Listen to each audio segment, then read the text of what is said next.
على سيدنا ونبينا وحبيبنا قرة أعيننا محمد وعلى آله وصحبه. I continue in this third session of the Tazkiyah series that will be running inshallah after Fajr on Sundays. And the topic that I started or began last week, that I'll be continuing inshallah ta'ala for the next number of weeks, is the concept of self-honesty. In Arabic, if you read about these topics, then in Arabic the term for it is muraqaba or muhasaba. These are very well-known, established terms that are used quite often. And it's one of the five, the way I was taught, is one of the five basic pillars of Tazkiyah, along with understanding self-value and mortality and the concept of zuhd, the concept of adab and haya, and they kind of add up to five. And self-honesty is one of them. And under it, a lot of subdivisions exist, and we'll kind of slowly go through these topics as time progresses. And what I'd ask you to do is to give yourself, try to spend some time and describe yourself to yourself. Description is the key word to this activity. It's describing yourself. If you were to describe yourself, how would you describe yourself? And I'm not talking about describing yourself to an employer when you're going to perform an interview of some sort. But describing yourself, if Allah subhanahu wa ta'ala asked you to describe yourself, who you are, right, without sugarcoating, and you only get points for accuracy. You only get points for accuracy. There's no points in buffing things up or sugarcoating or trying to. We're very good at that. We find ways to. If you wash dishes in the kitchen of a restaurant, you say you are appliances assistant. You'll find some term to describe this job that makes it sound way more important than it actually is. You'll use terminology that'll make it seem that it has more value. So really, self-honesty is just being able to remove all of that and just describe yourself in a critical manner, in an appropriate manner for what it is. Tazkiyah really is about clarity, and it's about truth. It's about truth. When we talked about self-value, or when I bring that up maybe into the future, and we talk about humbleness, for example, humbleness is not a foreign state to you. It's a native state. It's just you behaving in the way that suits the reality of your creation, of who you are. Self-honesty is just your ability to be truthful about your status, about who you are, to yourself. And just like you find it difficult, just like you're embarrassed to talk about certain things to others, you're also embarrassed to talk about certain things to yourself. Yourself is another entity that you find some shame in describing certain things to. If you at any point in your life require to speak to a therapist or a physician, you'll find that it's not easy to open up about yourself to them. And you may, which is why, what's the first rule in internal medicine? You know what the first rule is that you teach in internal medicine? Patients lie. That's the first thing we're reminded of, that patients don't tell the truth all the time.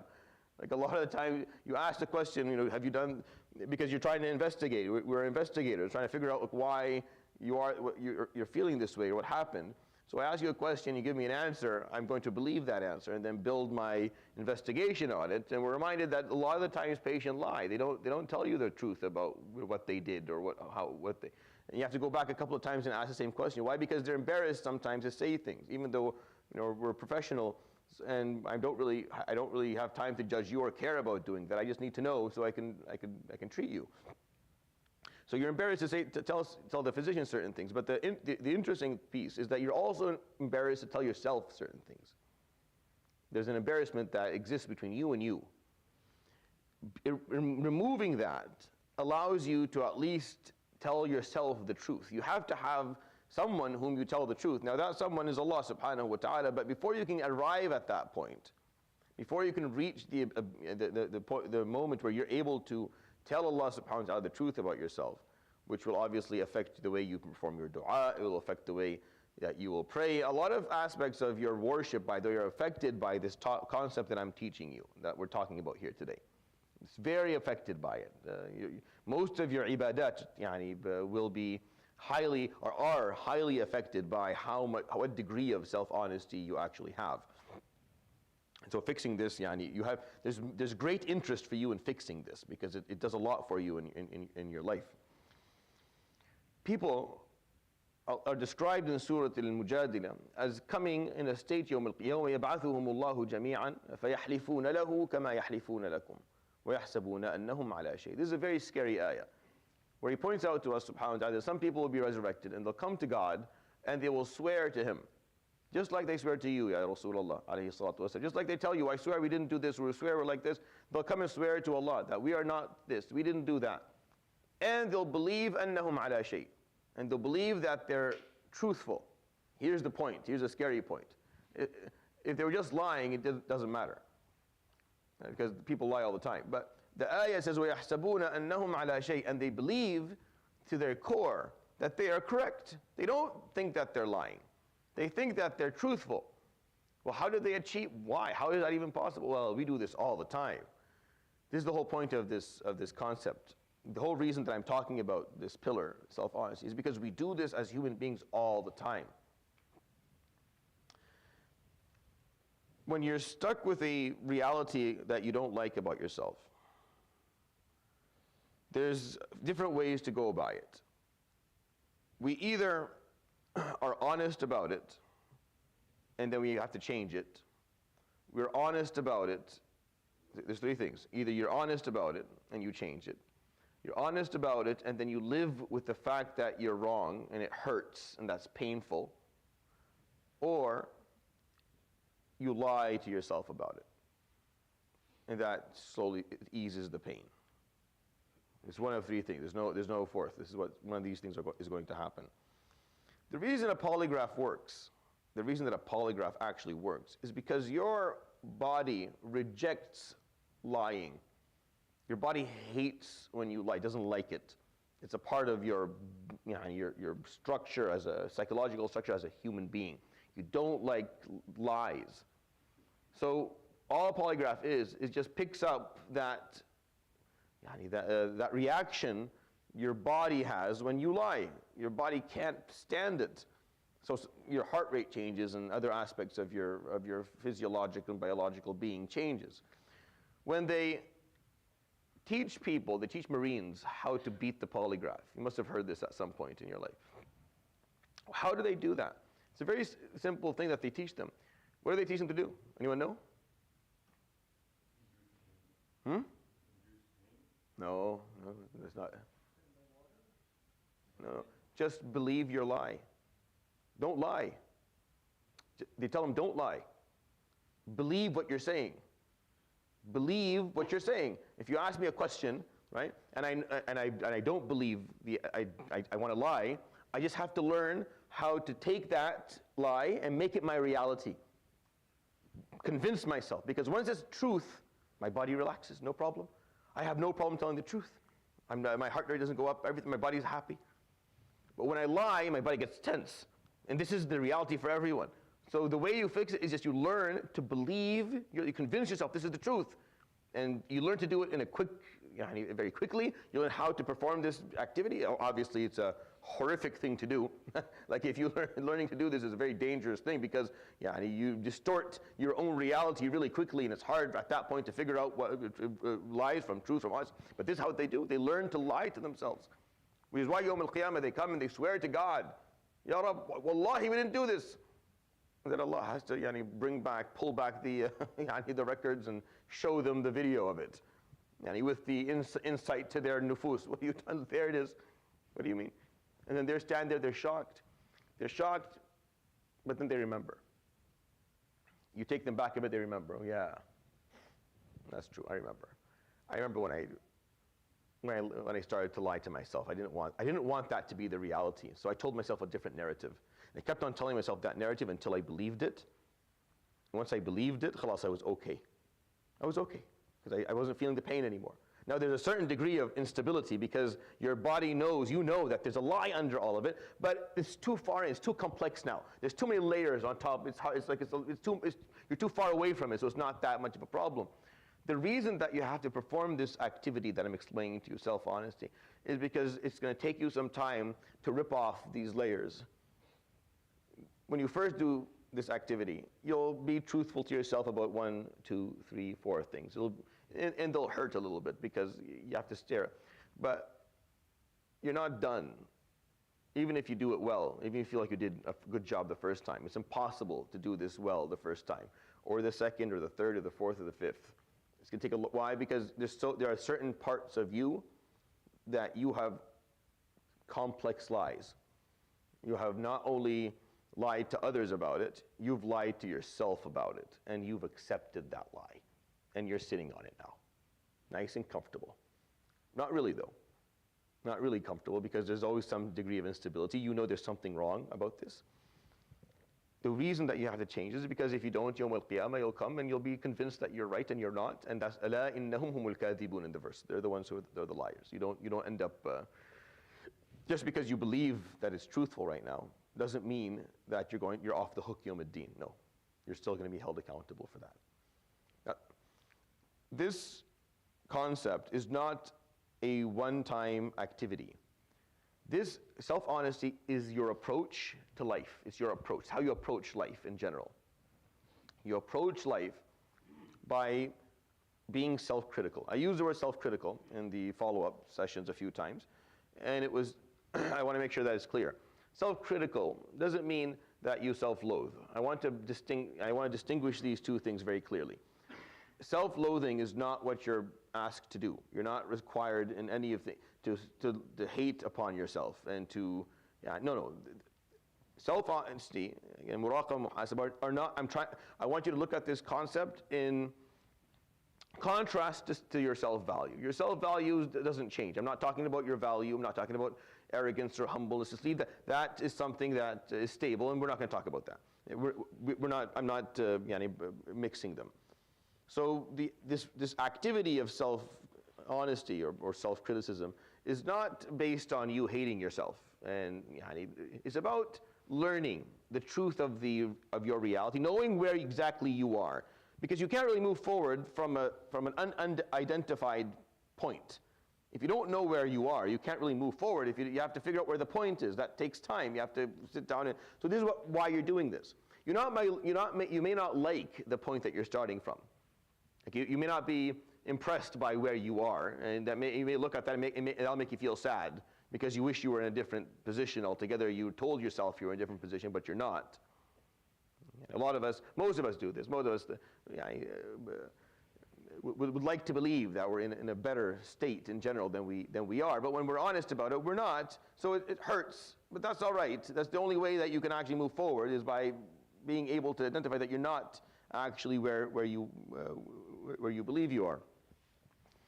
So this piece, it's not an activity. It's not a one-time activity. This is an approach. How you approach life. You have to take feedback, and then you have to learn how to filter it. Filter the feedback that you're taking from the world around you, and use it to improve. If you're not self-critical, you will be critical towards other things. You are critical by nature. As a human being, you're very critical. You're capable of judging everything around you.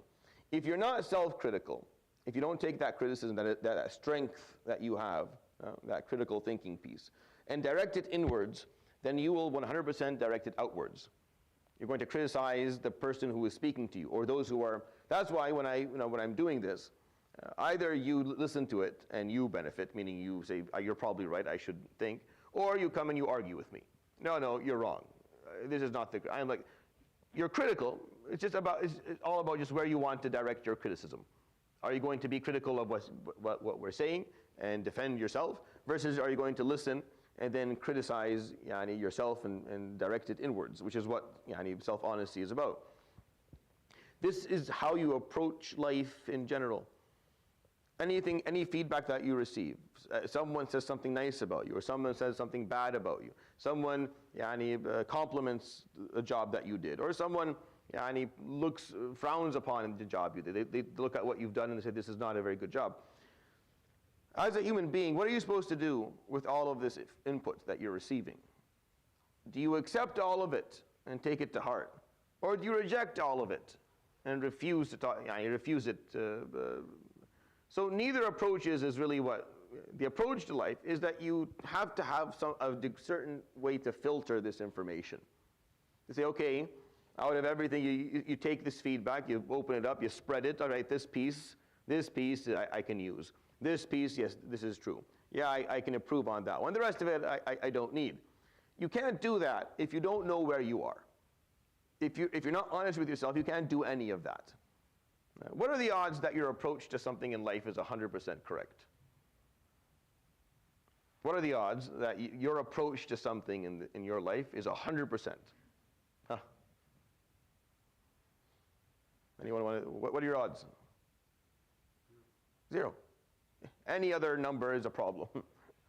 If you offer any other number, if you believe that if you say 1%, the odd that you are doing things perfectly, in any domain in life, is 0. It's impossible for you to be doing anything perfectly. Meaning there's always room for you to improve, always. You may be doing something 90%, but there's still 10% there for you to improve. You may be doing that. So since the odds are 0, and we've agreed that there's always going to be room to improve, how are you going to figure out what that room to improve is? How are you going to figure out, okay, how can I become a little bit better here? If you don't know where you are, if you have not, once you do this activity and you keep on doing it, you will start to learn kind of what you're doing well and what you're not doing too well, and even the things that you're doing well, how you can be a little bit better, how you can improve a bit. And then you respond to it's like, the analogy I give is you're driving a car. If you're driving a car and it's a straight path, that's the path, straight path. You have your hand on the steering wheel. If you hold it like this, what's going to happen? It's a straight path. What's going to happen? You don't let it move. It's a straight path and you hold it like this. We're going to slam into a wall at some point. If you exaggerate your response to the terrain, if there's a little bit of a bump on this side here, and then you're going to get off the path as well. So what are you doing the whole time? You're there with your hand on these small adjustments. These small adjustments. You're staying straight. Why? Because you have to respond to the terrain. You have to respond to things. Your response is you've learned. You've learned. Why? Because you've achieved a certain degree of self-honesty on the road. Why? Because it's simple. It's simple. You've learned how the steering wheel works. You're looking in front of you. If you stop looking, this is not going to work. Right? If you decide to close your eyes, very few people are that good to stay on a road. It's impossible. So you need to be seeing. You feel and you respond to the terrain. This is the mechanism. This is the approach that you got. Same thing in life. You're going to get feedback. This feedback, some of it is going to be useful, and some of it is not going to be useful. So the stuff that you are not useful, you get rid of, and the stuff that's useful, you keep, and you build on, and you learn from. And that is basically you. And that's basically you just keeping the train, just holding the steering wheel, keeping yourself on the road. This only works if you're able to see yourself for who you are, what you are, and where you are. If you don't have that ability, then it's impossible. It's impossible. It's like driving blind. Okay, I think I'm on the road. I think the road is. You can think, all right, but by the time you open up, you're facing a wall and you're done. And this is the problem for most of us, is because we think we're in one position. No, you can't drive it. You have to be able to exactly see. You have to see. But what is the example here? The analogy is opening your eyes. For you to drive, you have to open your eyes. Self-honesty is just you opening your eyes. Here's where we are. Here's what we've achieved. Here's what we've failed to achieve. You see, the funny thing is that nowhere, at no other point in life are you accepting. Do you grant yourself feedback, positive feedback? You don't declare whether you're good at anything else in life. Like, as for example, a resident in this hospital or medical student, if you're doing articling as a lawyer, if you're going through teacher's college, if you're a university student. You're not the one who declares or decides if you're a good student or not, are you? Like that's not you. You don't get to say I'm amazing. No, and you give yourself then you sign the degree and you take it because someone else is going to decide, or others are going to decide if you are competent or not. They're going to say if you're proficient at what you're doing or not. This is just how. So why is it when it comes to your life in general, you get to decide that you're good? You can say I'm a good person. Really? Mashallah. Please elaborate more. Elaborate on how you were able to make this judgment, how you were able to make this extremely critical call to describe yourself as this or that. We don't have the ability to do this. That's what Yawm al-Qiyamah is for. He'll describe us, subhanahu wa ta'ala. He'll declare whether we did well or not. Self-honesty is just your approach to make sure that you are evaluating yourself all the time, to the best of your ability. Because your evaluation for life comes at the end, right? You have to learn to evaluate yourself until you get there. When you're going through a training program, they evaluate you. There are milestones to keep you on track. But if they don't have that, I studied in schools where there was just a final exam. That's it. No, it was 100% on the final exam. You have to evaluate yourself as you go along yourself, or else you come to the end and you fail because you thought you were doing well, but you weren't. And you have to continue to evaluate yourself. So this is what self-honesty is. It's just your ability to keep on evaluating yourself and asking yourself questions. You'll never do this perfectly. Like, there's no point in your life where you will do this perfectly. There's always going to be, that's why you have to keep on doing it. The moment you stop doing this, the moment that you decide you're not going to be self-honest, khalas, you regress back almost all the steps that you lost. All the steps that you made. All the steps you made forward, you regress right back the moment because your nafs will just go back to that lying. It's more comfortable that way. It's easier. If we tell ourselves a lie, then we don't have to worry about this anymore.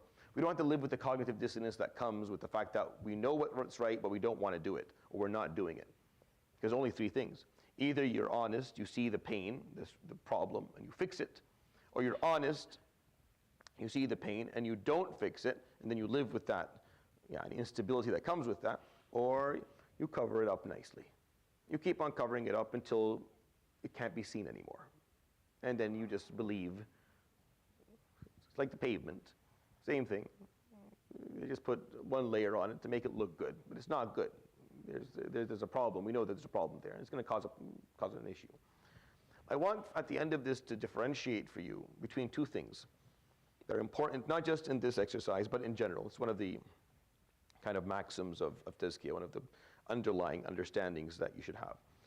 There's a difference between moments and states in life. We tend to seek the moments. We tend as human beings to seek out moments of happiness, moments of joy. And we tend to feel that if we can stack enough of them, then we'll be happy. We just need to stack enough of moments of happiness. We'll travel to this country, and then we'll travel to that one, and we'll have a dinner here, and we'll go to this hotel, and we'll play here. And then we'll come back, and that week we'll have these people over, and then we'll go to watch the movies on this night. These are just moments. These are moments. Moments of happiness, moments of anything don't mean much. Like they're just, and a lot of people live that way. They make the weekend their moment, so they're miserable for 5 days, and then but they live because the weekend has a few moments of happiness, so they live towards that, which is why they get depressed Sunday night, because now the week has to start again. So you're living for moments, and we think that if we jump from one moment of joy to the other that we're happy. We're not. The only thing that will make you happy in life is a state. Islam is not about moments. It's about a state, an underlying state. If your underlying state is of a level where you are joyful, or you are stable, or you're at peace, then those moments are definitely helpful. Like they're just add-ons, they're bonuses. But you won't be seeking them out so vigorously in life. The reason that people seek them out is because the underlying state is very low. Very low. It's a state of upset, of misery, of depression. And the reason that this state exists like that is because there's a certain discrepancy between who we believe we are, we would like to be, the show we're putting on, and who we actually are deep inside. Which is why at those certain moments, people just are very down. Very down. Well, why are you so down? You were just laughing uncontrollably a few moments ago. You were just having a great time with your friends. You were just, why this? Because you came back to your state again. Came back to the state. The state's not good. And you don't care about the state. You're not fixing the state. You're just adding good moments. You're just putting more. It's like Mario. You're just jumping from one thing to the other. But what's under is just fire. Once you fall, you burn. So you have to bring that up again. You have to bring that up. And then the moments are nice. That's actually when you can enjoy the moments, because you're not anxious before the moment or after it. You're not worried about the moment. You get worried if the moment will come or not. And you're not worried about the moment ending. So you can actually enjoy the moment. The moment becomes, when you fix this problem, the moments become way more meaningful in their own sense, because you get rid of certain problems surrounding it.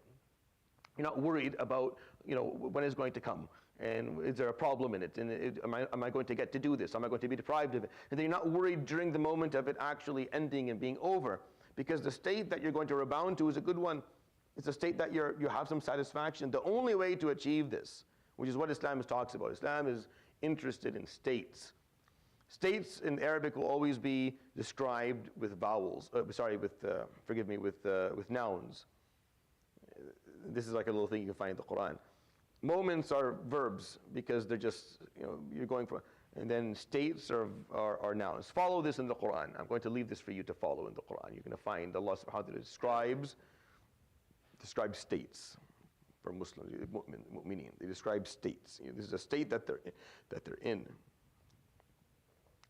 And this is an important piece. And I'll talk about this more as we go along. There's a lot, there's a few more angles to it. But when you understand that it's a state that you're looking for, the reason that self-honesty is important is because it allows you to understand exactly where your state is. And then it gives you your only chance at improving that state, for pushing it forward. Because if you can't be honest about where your state is, how do you improve it? You can't improve it. And then you're like, well, I have all the reasons to be joyful and happy and successful. So you're like, well, I'll put that front on. So you put that front on, and then, but you're not. Like in reality, you're not that. So how do you? So it's hard for you to figure out. I can't understand why I'm not enjoying. Like, it's not that hard to understand why. Because that's not your state. Your state is not this. Your state is something much less than that. But you have not been honest with yourself about it. You don't know, you haven't figured out why that's the case, what's missing in your life. Once you do this, and that honesty, see, self-honesty brings you a certain degree of peace. It brings you a certain degree of inner peace, because that lie stops. So the polygraph piece fixes. Like you're not jittery anymore, because at least you're honest. It's not good. The house is a mess. It's a wreck. Parts of it is on fire. Parts of it are on fire, but at least my eyes are open and I can see it. Right? You can pull the fire extinguisher off the wall and start. All right, put this fire out. Kick these homeless people out. Get the raccoon out. Yeah, you can start doing some stuff inside. It's a mess, but it's yours mess, and you know what's inside now. And there's no point in lying to yourself if you're isolating yourself in a small piece of the house, small little area. Like, everything's fine. The house is burning down, but nope, my little area over here is fine. I'm good. The fan's on. I'm not too hot. Anyways, we're going. No, it doesn't work that way. So honesty is just the ability to see it for what it is, and that's how you're going to increase your state. Because really, what's the point? If Islam is just moments, then you're missing out. Right? Islam is a state of peace. Muslimun. Right? It's a state of submission. You feel you're at peace with what's around. Doesn't mean that you're not working. No.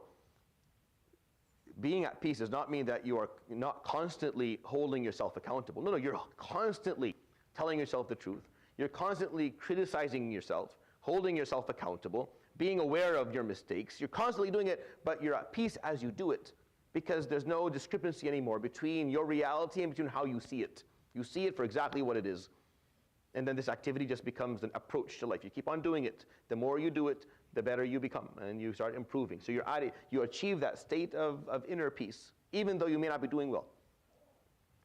There are people who achieve this who aren't Muslim. People who are not. You don't need to be Muslim to achieve this, by the way. You could be non-Muslim. All you have to do is just be honest with yourself. Just break, just cut even. Say it as it is. So people do that. They don't believe in God altogether. But they're honest about it. Like, I don't know. I have no idea. Probably is. I probably didn't do much about it. And I'm probably going to hell at the end. And they somehow make peace with that. But they make peace with it. Whether it's good or for better or for worse, they make peace with it. And that gives them a certain degree of a state of inner peace, where they at least know they're not lying to themselves anymore. When you keep on lying to yourself, you run into problems.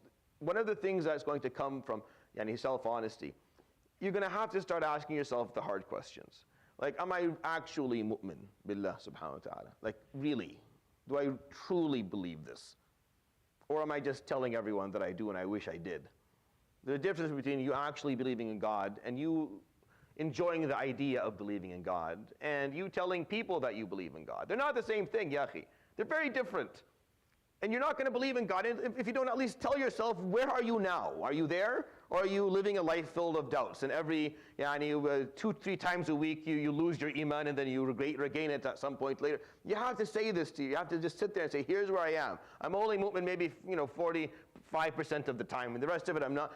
Okay, now we're somewhere.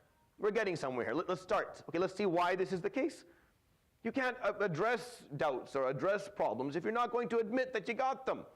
Like, you have to admit that you have them so that you can go and start asking questions and reading and learning and improving yourself. So this is very important.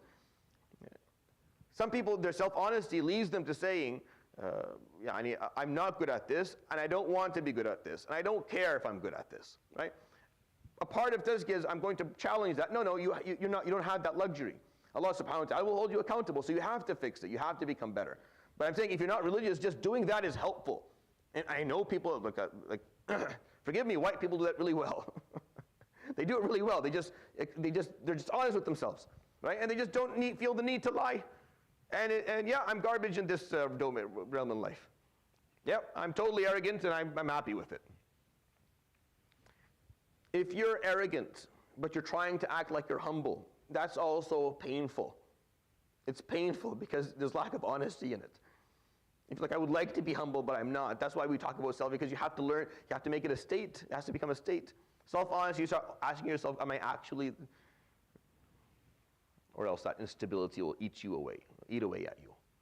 Instability will it eats away at you. It's a jittering of the engine that ruins it with time, makes it doesn't work anymore. So you have to ask yourself these questions. The way I'm going to present it for you today, and this is what I want you to do, and we'll end with this, inshallah, is the idea of, because it can be overwhelming. If you perform this activity appropriately, your first reaction to it is going to be, this is too much. I don't know how to, I can't process all of this.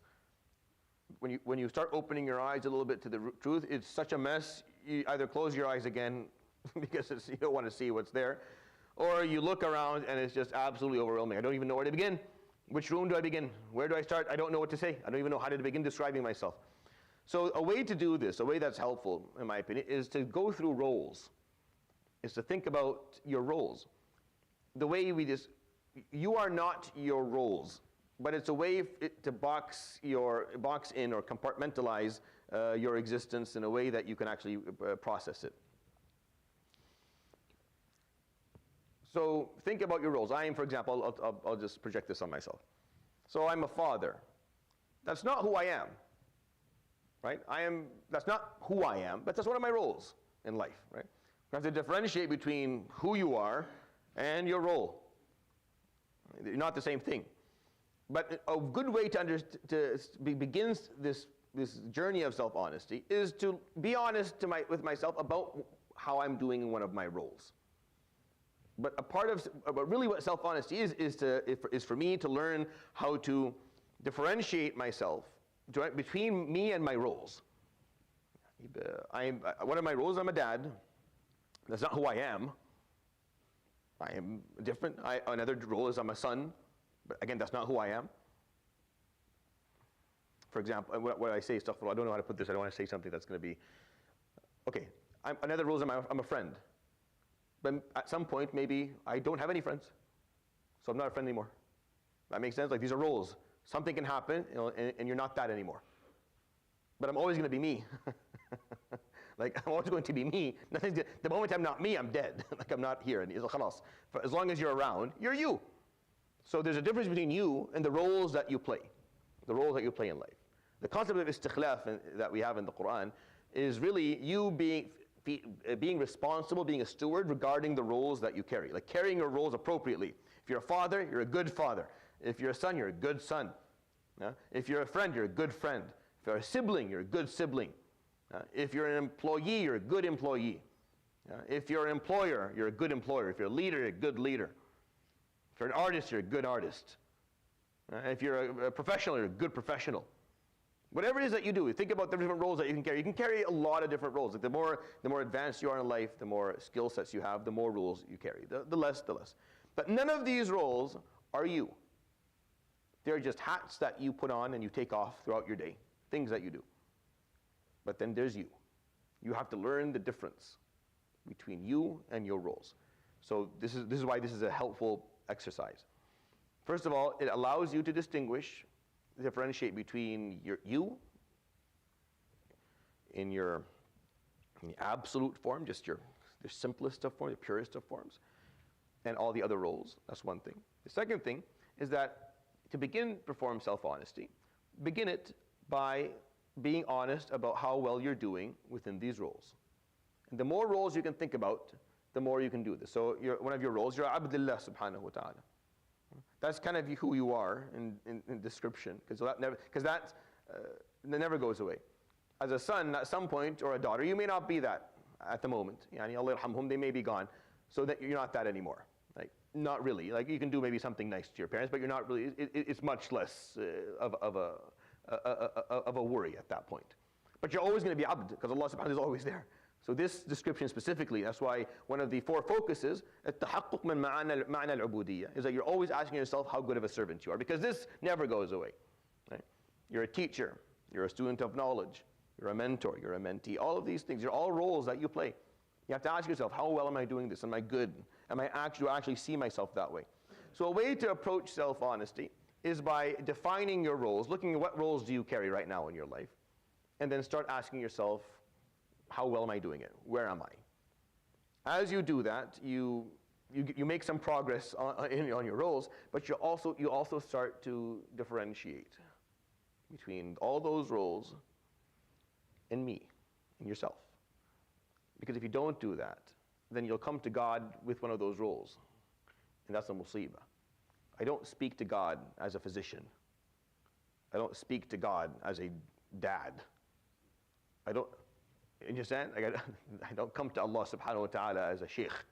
It's a musibah if I did. Like, you have to understand how problematic that is. If I come speak to God, this is sheikh. A'udhu billah. This is an absolute musibah. Dr. Fulan is asking to meet. No. So these are roles. These are roles that he gave you. He's going to hold you accountable for how well you did them, how you performed them. You have to speak to him as you. But if you don't even know who you are, then how do you speak to him? You can't. You can't speak to God. You can't even have a conversation. You can't even make dua. You don't even know what you're doing because you don't even know who you are. You have to speak to him as you, not as anything else. No hats on, just you. But you don't know who you are, then we have a problem. We have a real problem. That's why this is so critical. It's so important for you to learn how to do this, where you can just see yourself for who you are, for better or for worse. For better or for worse, you're okay with it. It's not effective. But again, it's not. And I can sit there and say, Ya Rabb, this is your abd who is muqassir. This is your abd who is asi, sitting with you. I am in front of you, and I am sinful, and all I have is shortcomings, and I am ashamed of my behavior and of my. That's fine. But that's how you. But you have to be honest about that. That has to be actually how you feel about things, because you looked at it and you are. This is horrible. Well, nothing I do is good. I don't know even how to speak to you. I don't understand how you even would accept me. But at least that's honest. And if you come to him like that, subhanahu wa ta'ala, it's a game changer for you in life. It's like absolute game changer. Now, it came up 3 or 4 times, and I'm going to point it out one more time. Again, this is not self-loathing. The goal here is not to beat yourself. They call it in Arabic jald al-dhat. Syrians are absolute monsters at this. We're amazing. We're very good at jald al-dhat. We're not it's not about we're self-critical. No, everything is bad at all times, and it's always us. And this is how it's almost a culture that exists within our yani. If you get to know, this is a very, very strong culture. Nothing, and that's not what I'm trying here to say to you. No. We're not trying to self-loathe. We're not trying to feel less about ourselves. If you understand that your value is constant, then you're able to look at yourself and say, you're not doing well. This is absolute garbage performance. And still know that your value is constant. It's not touched by anything. Allah subhanahu wa ta'ala granted you that value. It's divine in nature. So there's nothing to change about that. It's not going to go up or go down. So so you're not feeling suicidal or hating yourself or becoming depressed. You're just being honest. This is not good. This is not good. And but that honesty is the key for you to move forward. It's how you actually learn. So take some time and do the same exercise. Just use roles. Think of all of your roles that you play in your life. What do you do? And you'll find that I gave you some, but you'll come up with more. You'll come up with more roles, things that you know about yourself, a role that you play in your life. Write that down and then think about yourself and hold yourself accountable. When you do these things, first of all, you're improving on your self-honesty because you're holding yourself accountable within these roles, but you're also learning to differentiate between you and all those roles, because you have to put those roles aside. You have to put them aside. And then you have to come to Allah subhanahu wa ta'ala, and you have to sit there with yourself as just you. It's your name, Fulan ibn Fulan. Because, I'll end with that. That's how you're called Yawm al-Qiyamah. That's how you come Yawm al-Qiyamah. Make sure Yawm al-Qiyamah is not the first time you discover or are introduced to yourself. Make sure that Yawm al-Qiyamah is not the first time that you're actually introduced to yourself. Because that's painful. That's really painful. If the first time that you find out who you are is on the Day of Judgment, when Allah subhanahu wa ta'ala strips you from all of these roles, removes all of these hats, and leaves almost nothing that's worth lying about or lying to, then you're in trouble. So make sure that this happens now, so that Yawm al-Qiyamah you're nice and comfortable with that state, that very pure, simple state. So I'll end with that, inshallah ta'ala. I hope that was a benefit to you. Take some time to think about it. The brothers are welcome to go up front, inshallah, and start the word, and I'll come and answer some questions. And if there's any questions or comments that the attendees here would like to share, I'll offer the next maybe 10 minutes for that, inshallah ta'ala. Subhanallah, bihamdihi. Yes? Honesty is take out brain and take out true mental problem. Say that again? Dishonesty. Yeah, dishonesty. Yeah. What is it? Affect our brain and take out true mental problem. I don't know if there may be some association between dishonesty, self-dishonesty, the opposite, yani, and spiritual instability. I don't know if it's mental instability. I just don't know if that's the case. I don't know if it affects our mental. I don't know what correlation exists between this and mental instability or mental health. There must be something. I just don't know what it is very well, and I don't want to. I don't want to make things up as I go along. I try not to say that which I don't fully understand. I know that there's always going to be some correlation. There's some association between the two, for sure. I think not only dishonesty can affect your mental stability, I think it can affect your physical stability. Right? I think one of the things that we do when you're dishonest with yourself, we all do this, by the way. No one is immune to this. So don't feel like, oh, I can't believe that I'm not honest with myself. Everyone's like this. Everyone does this at all times. It's a natural. It's just the ability to identify it.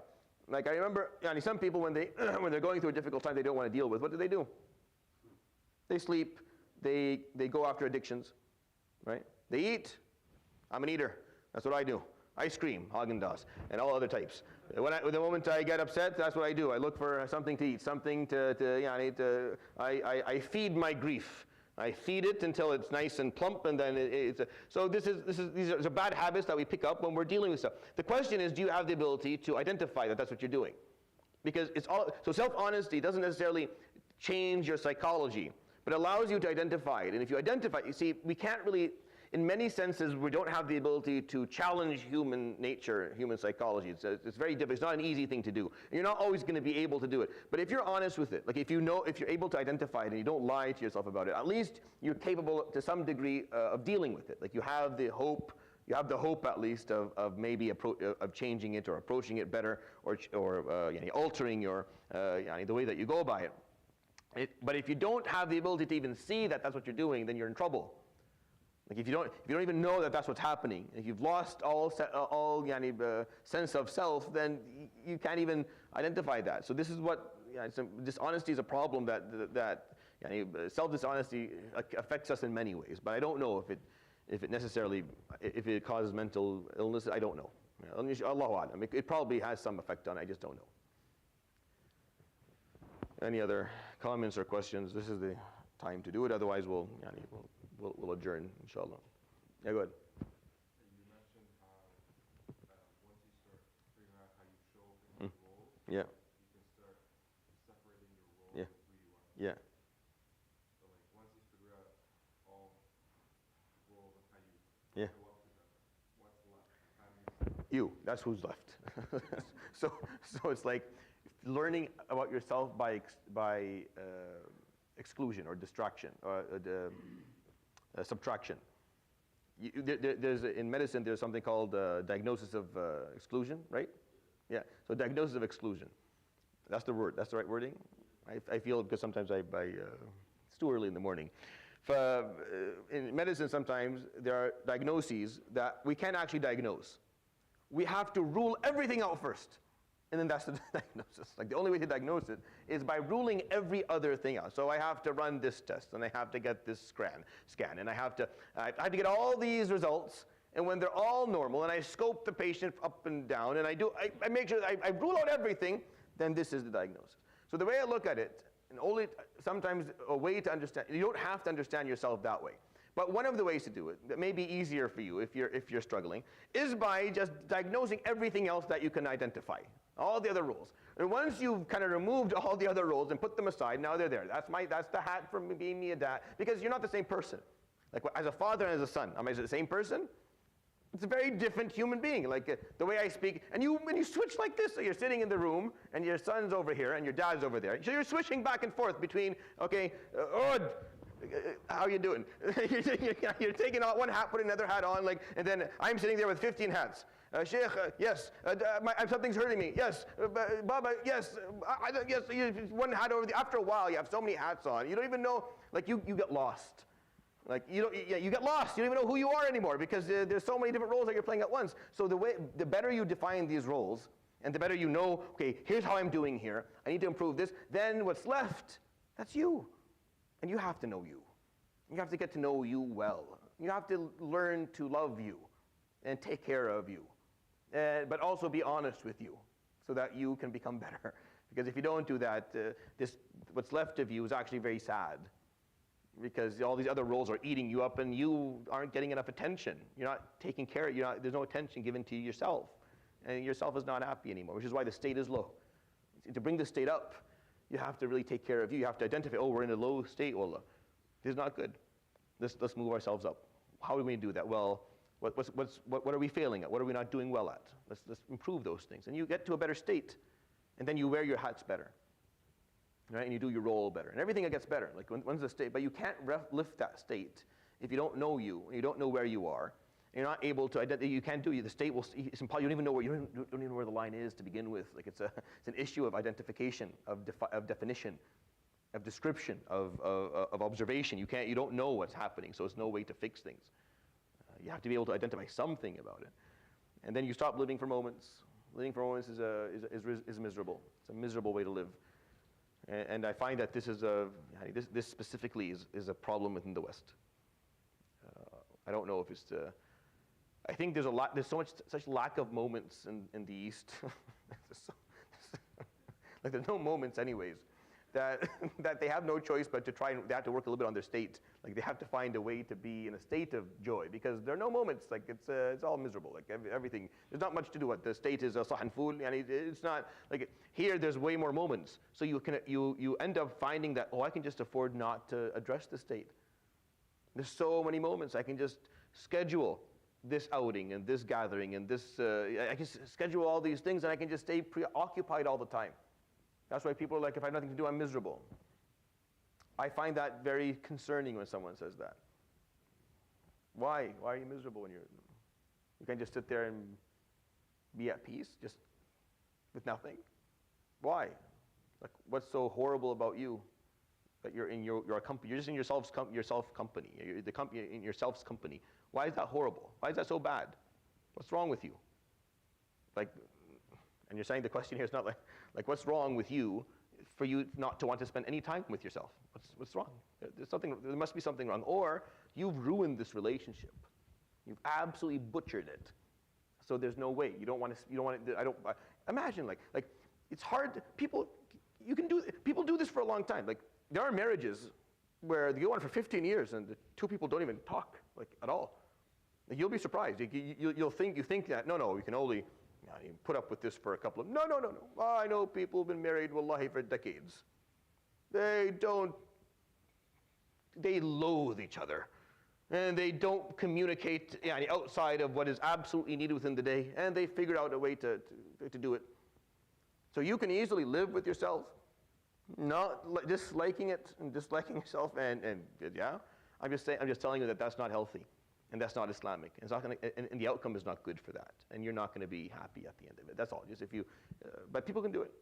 There are marriages I know, like not all. Again, to be critical, not all older marriages were perfect. Like we look at some of the older, oh, that was a marriage, 62 years and 15 children, and they're happy. Not all of them were happy. Yeah, I know them. They're not all of them were happy. Well, some of them were not happy at all. Some of them, for the last maybe 25 years, it was just better to have Baba and Mama not talk about anything.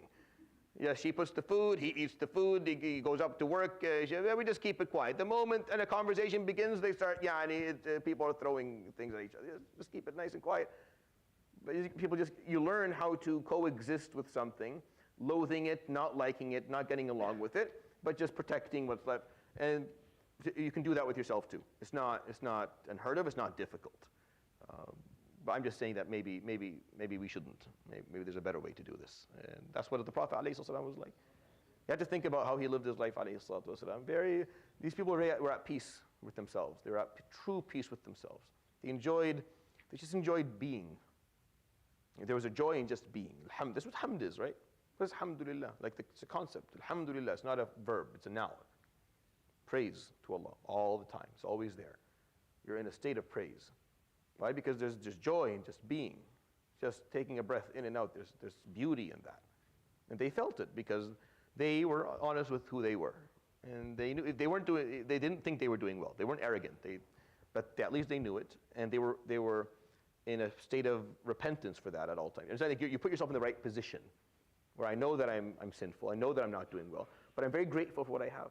So I'm in a position of gratitude. I'm in a position of istighfar and tawbah. I'm in these states where I know how I'm doing, but I'm hopeful that He'll forgive me anyways and accept me anyways. And this takes time. Like I'm describing to you, but it takes time for you to get there. You have to really do some work to kind of figure out how you're going to arrive there. Yeah. Some may argue on this point that if you know yourself or get to know yourself and are at peace with yourself and even maybe love that you, that may stop you from wanting to continue to improve because you're at peace with that version of the true identity. Would that be a risk? So that's why the concept itself is self-honesty. I'm not saying that you're going to be at peace with yourself. I'm saying you're going to be at peace with your state, with where you, meaning you understand it now. You're not lying about it anymore. Being at peace with something does not necessarily mean that you accept its status quo. It just means that you have identified it well and you don't have any reason to lie about it anymore. And you're not resisting the reality of it. it exists in every other part of life. You don't know things. Are you at peace with not knowing things? Some people aren't. Some people aren't at peace with not knowing something. They have to know everything, and they can't. They feel very embarrassed or upset if they're asked a question and they don't know the answer to it. Which is why half of ilm in our deen is la adri, just the comfort, the peace of you saying I don't know. But are you allowed to be okay with? Are you allowed to just accept that? And like in your analogy you're giving me, not knowing something, does that mean that you're not going to seek knowledge for it? This is the difference. So what you're pointing out is that do we run a risk of just saying I don't know and I don't want to know? I have no interest in knowing. Yeah, but self-honesty doesn't allow for that, because what you're doing, because you're being self-critical, because you're holding yourself accountable, because a part of self-honesty is accountability, and we'll come to that. Like there's muraqabah, right? And then what's the second piece? It's muhasabah. I haven't talked about that yet. You're just kind of letting that just brew in your mind for a while. You have to hold yourself accountable. The peace is just identifying the state, being comfortable that this is who I am. I'm not going to lie about this anymore, right? And then accountability is, and being self-critical is moving that up, is just kind of moving it forward. If you just leave it there, then, which is why I was saying non-religious people can be at peace, because they can just identify, here's who I am, but they have no interest in changing any of it. They're happy with who it is, this is who I am. But they have inner peace to a certain degree because they've identified it. But for us, it's not just that. It's identifying, and then we have reason to actually improve it, because we know that Allah subhanahu wa ta'ala is going to hold us accountable. We have reasons to want to be, not to be in this state. We have reasons to want to make this better, right? But yeah, I don't know if it's a risk though. Because when you say it's a risk, it's like, what is the alternative? So where you are right now, is it better? Meaning, if it's a two-step, if it's a two-step approach here, let's say it's not two, it's way more. Let's say it's two-step, where you identify where you are and you're at peace with it, and then you start improving it. So if you don't do the first step, what are you in a better position? If you're just lying to yourself and living through that lie, you're not in a better position. You're better off being at peace with it, knowing it, and then if you don't fix it, because at least you're honest about it. Because honesty is helpful yawm al-qiyamah. Like it means something. Like it means something. I know, I was garbage, absolute garbage. I have nothing to show for my years, and I don't claim that I do. And I'm not on there's no moral high horse that I'm on, and I'm not claiming that I have it, right? That is helpful in its own sense. Now, if you accept it, you know that you're at risk because there's accountability involved in this. But not doing that is not in a better position. So when you say risk, the word risk means that you're going from one state to the other, and this state has a possibility of being better than this state, and it doesn't, in my opinion, or in the way that we understand this. That the first state of where you're self-dishonest is never better in any way than this one. Now, yes, this one is not enough. There's more that needs to be done, but it's not really a risk, because this is horrible. And every dimension, self-dishonesty is not better than self-honesty. There's no dimension where this is better than this. But yes, you could come to a position where you just accept it, and then you don't do anything about it. For sure, this is definitely something that can happen. This is a risk for someone who's in that position, but it's not. But I don't think it's a risk in terms of what you're doing here. Does that answer the question? Yeah. Yeah. Yeah.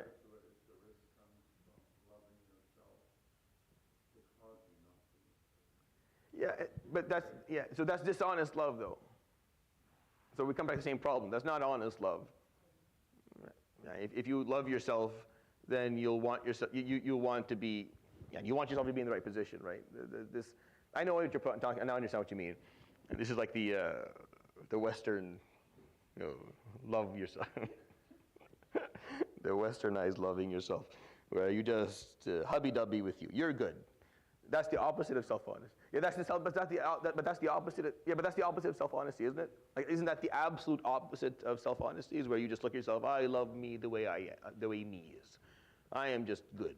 I'm great. No, the whole point of self-honesty is that you don't do that.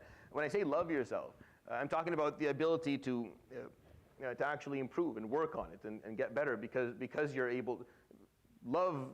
Again, is defining what the term means, I guess, is the challenge. Because if you truly love something, you'll want it to survive and to make it and to be in a good position. If you don't, loving it, accepting it, even if it's not what we're talking about. But no, I get what you mean. Self-honesty is actually the antidote to this problem. We talked about this before with someone like, I forgave myself. Really? I always thought God did that. Apparently you're able to do that yourself. I didn't know that you could forgive yourself. That's one heck of an upgrade to your job description. I'm allowed to forgive myself. Well, it's amazing. It's like, oh no, God doesn't do it. You do this. We're going to take this from you. We'll forgive ourselves. You don't forgive yourself. Then what do you do? So you're saying the problem is, it's just they're playing around with words and I don't forgive myself for my sins. No, I accept that it's done. It's happened. I can't change that. I don't self-loathe. I hold myself accountable and I repent from them. And I have hope, and I have that Allah subhanahu wa ta'ala will forgive me. Like it's a different approach to a problem, but this one takes way more work. This takes way more. I have to be honest with myself of what I did. I have to accept that the reality that this will, it has a risk of me being punished. I have to actually repent. I have to show remorse. I have to change my ways. It takes a bunch of. It's easier if I just forgive myself. Yeah? But I believe that. If you want my honest opinion, I believe that even the psychologists and psychiatrists who use this term don't mean it that way. Don't mean it in the form of forgive yourself as in, no, they actually mean it in a way, what I'm trying to explain. It's funny, it's just sometimes terminology. Sometimes just the usage of words, like what does the word mean within within this nomenclature or this division. So the word that is understood, like how the public understand, forgiving yourself, is very different than what if you're talking to a therapist, you're talking to what they'll explain to you. They're not, you're off the hook. No, you're accountable for what you did, but you have to be able to believe that you're capable of repenting, of being a good person, and you have to be able to love yourself despite all of this, or else what's the alternative? The alternative becomes self-loathing. And it becomes losing your self-value. And it becomes a whole different spiral of problems that we're trying to avoid, with the. And of course, it comes from a lot of other struggles that exist. But so a lot of phrases here that are being used are, I don't think, being accurately used or accurately understood. So it's important to define, which is why I keep on going back to watch out here. I'm not asking you to self-loathe. This is not the point of this. If you do this, then you're not doing it right. This is not what this whole exercise is designed to do, which is why I kind of compartmentalize or differentiate self-value from self-honesty. They're a little bit different. They're not the same thing. Here is just a description. So a lot of these phrases have to be, I think, well understood, which is why Tazkiyah is not something that we can just run a lecture or two and then walk away from. Like the whole reason that Tazkiyah needs some degree of follow-up, it needs some degree of questioning because it's a process and it takes time, and a lot of what we talk about are abstract concepts. Abstract concepts cannot be. They're difficult to define and understand because you can't look at them and touch them and see them and hear them. And so you just have, it's a thought, and thoughts are going to exist in minds differently because we have different ways of understanding things. That's why we have to talk about them sometimes frequently until everyone is comfortable with understanding it their own way, but reaching similar conclusions or conclusions that allow them to function and progress in an appropriate manner. I hope that was the proper answer for your question, inshallah. Anything else, or we're good? Okay, 6:14, so let's end with that. Inshallah. Subhanaka wa bihamdika, la ilaha illa anta, astaghfiruka wa atubu ilayk. Wa sallallahu wa sallam wa baraka ala nabiyyina wa habibina wa qurrati